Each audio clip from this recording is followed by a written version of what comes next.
Sot kemi një masë që për ne është e marrë keq.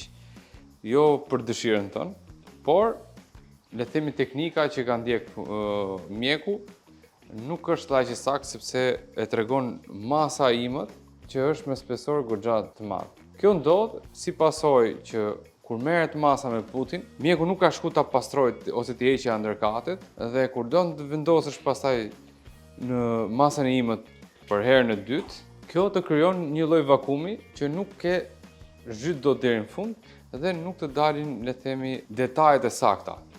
Kam shëringën në dorë edhe praktikisht është pak a shumë e njëjta gjë. Momenti që ti do të vendosësh në rastin e dytë, nëse unë do ta mbyll ti, kjo nuk do arrit të shkojë dot deri në fund, edhe do të bëjë edhe bounce. Të njëjtën gjë bën edhe te masa. Prandaj, e mira është kur marrim Putin, ta heqim komplet, ta skartojmë dhe të bëjmë një provë duke e vendosur edhe herë tjetër mbi kulte, do dalë lirshëm. Momentin që e del lirshëm, mund të vendosim masën e imët dhe mund ta çojmë pastaj deri në fund.